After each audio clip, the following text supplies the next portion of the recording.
Keurig versus Tastyle Single-Serve Coffee Makers to see if I could get the cafe quality coffee at home. They function pretty much the same. Here are my standard K-cups that I'm putting in each unit. They close the same, they function the same. And I'm gonna go ahead and brew both cups at the same time. You can choose from 5 different ounce styles on the Keurig, the hot and the cold. You do have a clock feature. This has a bunch more, up to 24 ounce options, but you also have your choices of temperature, your hot brew, things of that nature. In general, pretty similar side by side. Let's run these and see how they work. And I need to select my brewing. This one is also for brewing, and I'll put the 10 ounce here. And let's just see the comparison side by side. First impression, the Keurig seems to be initiating faster, but it's also louder to me. This Tastyle seems like it's taking just a minute to warm up the water and get going. And as you can see, the Keurig right away is pouring my coffee while the Tastyle is still warming up. I would say if instant, super fast coffee is important to you, the Keurig wins there.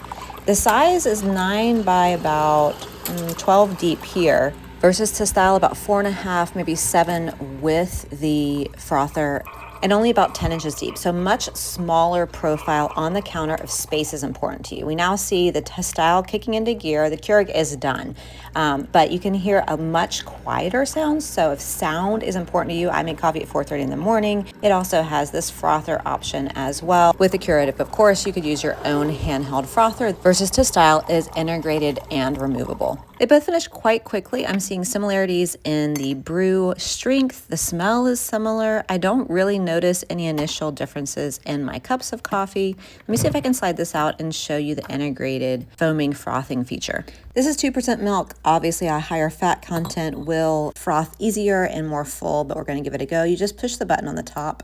Let me see, I need to hold that down. So push that down and hold, and you get your instant frothing. In making multiple cups of coffee, I would say use a larger cup here, and you can really froth this thing as much as you like. It does get a very heavy whipping consistency with the right half and half and the right amount of time length.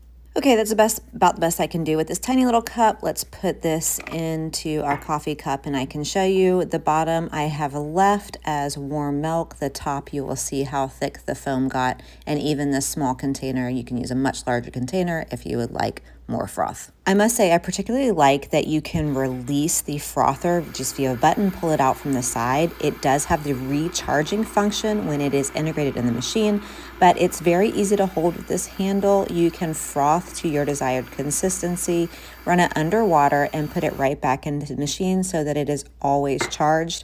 I'll show you an example here. You can see I have a nice thick froth by using a slightly larger container of milk. Here is the top view of that foamer. Here is where the recharging function simply slides in the machine. I'm trying to do this one hand. There it goes. Locks right in, and it's always charged and ready to go for you. And you can see just by even putting 2 spoons of the foam in, it's nice and thick, retaining its texture, and you can add as much more of your froth milk as you like. And for an instant serve machine, here's my taste test. I really don't taste anything other than the pure coffee with the froth milk that I really love. A few other differentiators, it does come with a refillable as well, so you can take out just the K-cup or the entire insert. So here's just the K-cup to remove it. Here's the K-cup insert, and then you can put your own ground coffee, tea leaves, whatever you like in the machine, and that is easy to empty and refill as you like. I do love that both machines have the removable base, either if you want to wash it, if you have an accidental overflow, or if you want a large portable coffee mug to go with you.